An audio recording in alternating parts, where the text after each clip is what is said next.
Ron Musgrave's Pressure Washing Institute on sales. Hey, we're back again, and now we're talking about basically on the unsolicited proposal side and basically qualifying a customer. Um, we supposedly went yesterday, and we walked right through the front door of the tenants in a retail shopping center. And we need to stick to this. Right now, we'll stick and practice on retail. Keep in mind that this can be done with anything that we're doing in property management, and it'll work. It'll work a little bit the same on community, everything. I mean, this is going to be it's going to be the same technique. Um, I'm going to give you a little quick peek at what you're going to do now that you've gotten the information that you needed. You've got it. The most important thing you've done is you verified it. Have we all verified the information? That's going to be a big answer in this next thread that I want you to let me know if you've done that or not. By the way, I got my JL pressure washing cup. Love my JL pressure washing cup. I'll give you a little sneak peek. We're going to post these up. I'm going to tell you something. Some of you that have bought in a car have seen this before. And this is my unsolicited proposal. Okay? And something that if you notice is you notice that you see that big old mark right there. It says 209. Now, that 209 is specifically in this. That's my 30-day price. Do I give them any other pricing? At this point, no. On an unsolicited proposal, if you send more than just the 30-day pricing, you're going to confuse them. Now, you'll hear me at later times. I will tell you, send them the 7, 30, 60, 90, one-time cleaning. There'll be a reason for that, and we'll get into that and we'll talk about that. It's huge that you do that. I know that Chris will verify he's gotten into situations where if he didn't give them the one-time pricing, they were able to take advantage of them. And basically why we give them all the pricing is so that they can't take advantage of one number. Managers, remember, it's their job.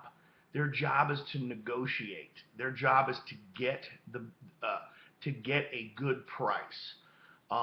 They're not always necessarily going to be beating you down like you think they are, but yes, this is their job. They are buyers. They're going to buy your service, and they're trained to do this. This is what they do for a living. This is what they're paid to do. And we have to get over this. This is what they do. The reason that we do that is that the number one way to send this is going to be by fax number. Okay? We'll post this document. You can use this exact document. Obviously, don't use my logo on there. You can use this exact document. You don't want to send, here's the key, man. Here is the absolute, and you need to listen. You need to note this.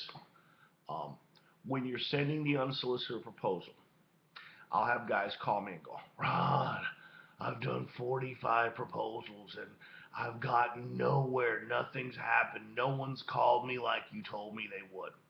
Bottom line is there are guys in this group that I know that have sent these, and they've sent them blind, unsolicited. That's what the word means.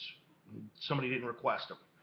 And they have gotten these back without a phone call, and they have actually serviced these agreements over a long period of time. And they're continuing to do the agreements, and some of them never even talked to the people that they're doing business with. So they do work. Now, is that always the situation? You know, I'm not necessarily, and I mean, everybody goes, well, you want the business. I'm not necessarily wanting that type of business because it's like Chris said, if it comes easy, it can go easy. You know, it's always good. Wake up. There's one that came back in the fax. That's awesome. People didn't call you. Really, though, what's that telling you about that management company?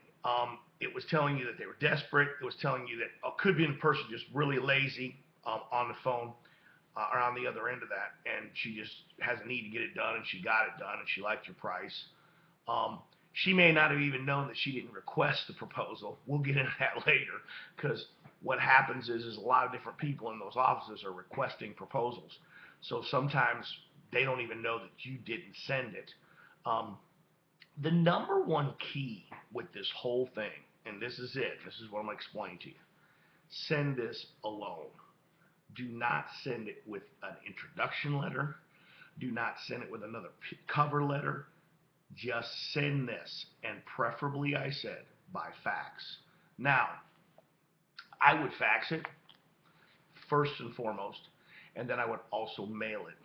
Again, with nothing in it, perhaps other than a business card when you mail it, and the proposal itself. Don't send anything else. Okay, that's all you would do.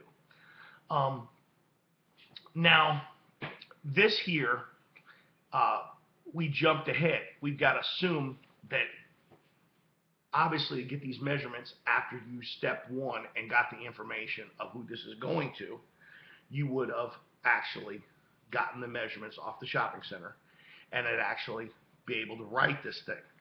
Now, this can go out.